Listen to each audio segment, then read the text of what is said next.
မမေကိုအိမ်မှာ surprise လုပ်ပေးလို့ရမယ်နီလန်၅ခု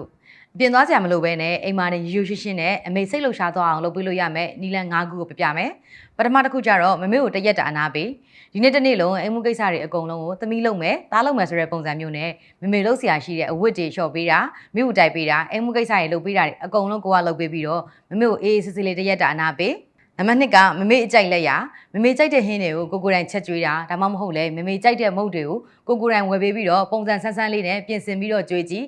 ဥပမာပုံမှန်စားနေကြပုံစံမျိုးမဟုတ်ဘဲနဲ့စပွဲပေါ်မှာဖျောင်းနိုင်လေးထွန်းထားတာပန်းအိုးလေးနဲ့အလှဆင်ပေးထားတာနဲ့မမေကိုဝန်ဆောင်မှုပေးကြည့်နံပါတ်3အမှတ်တရဓာတ်ပုံမမေနဲ့ကိုနဲ့တွဲရထားတဲ့ဓာတ်ပုံလေးပဲဖြစ်ဖြစ်မမေငယ်ဘဝတုန်းကအရန်လှခဲ့တဲ့ဓာတ်ပုံလေးပဲဖြစ်ဖြစ်ထုတ်ပြီးတော့မှန်ပေါင်းလှလေးတွေထက်ပြီးတော့မမေကိုချစ်စရာကောင်းတဲ့စားသားလေးတွေရေးဥပမာမမေကအလှဆုံးပဲမမေကိုချစ်တယ်ဒီလိုစကလုံးလှလေးတွေရေးပြီးတော့မမေကိုလက်ဆောင်ပေးကြည့်နံပါတ်4ကိုရိုင်လုတ်စပါတစ်သလုံးပင်ပန်းလာတဲ့အမေကိုအိမ်မာတဲ့အညောင်းညာပြေစီမဲ့ဝန်ဆောင်မှုမျိုးပေးတာခေါင်းလျှော်ပေးတာခြေထောက်ယူနေဆင်ပေးတာခြေသက်လက်သက်ညှက်ပေးတာခြေသက်လက်သက်ဆိုးပေးတာဒါမျိုးလေးတွေကလည်းအမေတို့အမောပြေစေတယ်နံပါတ်5ဗီဒီယိုလက်ဆောင်မမေနဲ့တူတူတွဲရိုက်ထားတဲ့ဓာတ်ပုံတွေဒါမှမဟုတ်လို့ရှိရင်လည်းဗီဒီယိုတွေကိုတစုတစည်းရဲလုပ်ပြီးတော့ဖုန်းနဲ့ဖြစ်ဖြစ် TV နဲ့ဖြစ်ဖြစ်မမေကိုပြ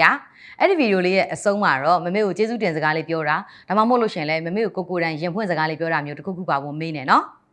အခုပြရတဲ့အချက်5ချက်တည်းရမှာကိုယ့်ရဲ့မမေစိတ်ကြိုက်ဖြစ်စေမယ်နီလန်လေးတစ်ခုခုကိုရွေးပြီးတော့အိမ်မှာလိုက်လုပ်ကြည့်နော်အခုပြရတဲ့အချက်တွေကိုသိပြီးတော့ကိုယ့်ရဲ့အိမ်မှာနေမယ်ကိုယ့်မမေစိတ်ကြိုက်ဖြစ်စေမယ် surprise တစ်ခုခုကိုရွေးချက်ပြီးတော့လိုက်လုပ်ကြည့်နော်မမေနားမှာရှိနေတဲ့သူတွေအားလုံးမမေကိုတမ်းမှုထားနိုင်ကြပါစေအမေနားမှာမရှိတော့ပေမဲ့အမေရဲ့မေတ္တာတွေကသားတို့သမီးတို့ရဲ့ရင်ထဲမှာအမြဲတမ်းရှိနေမှာပါ